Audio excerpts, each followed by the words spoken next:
കഥയിലും കവിതയിലുമെല്ലാം പഞ്ചേന്ദ്രിയാനുഭവങ്ങൾ നിറഞ്ഞു നിൽക്കണമെന്ന് പറയാറുണ്ട്.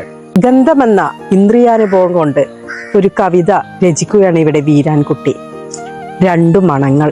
അടുത്ത വീട്ടിലെ ആലയിൽ നിന്ന് ചാണക മണമെടുത്ത് ചുറ്റുമുള്ള വീടുകളിലെല്ലാം ഡോർ ഡെലിവറി നടത്തുകയായിരുന്നു അക്കാലം കാറ്റിന്റെ ജോലി ആയതിനാൽ സൗഗന്ധികം എന്ന പേരുള്ള വീടിന്റെ ഉമ്മറത്ത് ഞങ്ങൾ അധിക നേരം ഇരുന്നില്ല, വിരുന്നുകാർ പ്രത്യേകിച്ചും. അതിനിടയിലാണ് വീട്ടുവളപ്പിലെ പൊൻചെമ്പകം പൂവിട്ടത്. എവിടെ നിന്നോ കിട്ടിയതാണ്. പാഴ്മരം എന്ന് കരുതി അതിരിൽ കൊണ്ടുപോയി നട്ടതാണ്. പൊൻചെമ്പകത്തിന്റെ വാസനയിൽ വീട് ചില നേരം സുഗന്ധക്കടയായി. സ്വർഗത്തിന്റെ മണം എങ്ങനെ ഇരിക്കുമെന്ന് ഏതാണ്ടൊരു ഊഹം കിട്ടി. ചാണകവാസനയെ പൊരുതി തോൽപ്പിക്കാൻ ദൈവം അയച്ചതാണതിനെ എന്ന് സന്തോഷിച്ചു. ഒരു കൈയിൽ ചാണകമണവും മറ്റേ കൈയിൽ ചെമ്പക സുഗന്ധവും കൊണ്ട് ഊരു ചുറ്റുന്ന കാറ്റിൽ നിന്ന് പൂമണം മാത്രം വാങ്ങിച്ചു. ചാണകമണത്തിന് പഴി കേട്ടാവണം അയാൾക്ക് പശുക്കളെ വിൽക്കേണ്ടി വന്നു. തൊഴുത്തില്ലാതായി.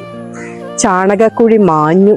ഞങ്ങളുടെ മൂക്കിൽ ചെമ്പകത്തിന്റെ അനുപമ പരിമളം മാത്രം ശേഷിച്ചു.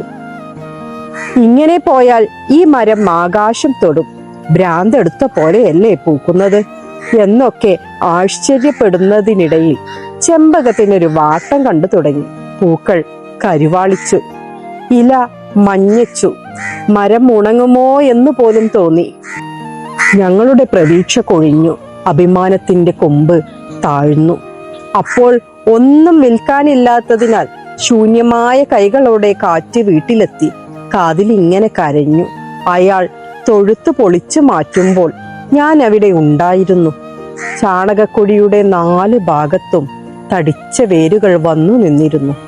ജീവൻ നിലനിർത്താനുള്ള വെള്ളവും വളവുമാണതിൽ എന്ന് അവ തുടിച്ചിരുന്നു. ആ വേരിന് പൊൻചെമ്പകത്തിന്റെ നിറമായിരുന്നു. തൂമ്പ വേരിൽ തട്ടിയപ്പോൾ ഉറന്ന ചോരയ്ക്ക് പൊൻചെമ്പകത്തിന്റെ മണവും. തൂമ്പ വേരിൽ തട്ടിയപ്പോൾ ഉറന്ന ചോരയ്ക്ക് പൊൻചെമ്പകത്തിന്റെ മണവും. ഓരോ കാര്യങ്ങൾക്കും ഒരു ചീത്ത വശവും ഒരു നല്ല വശവും ഉണ്ടാകും.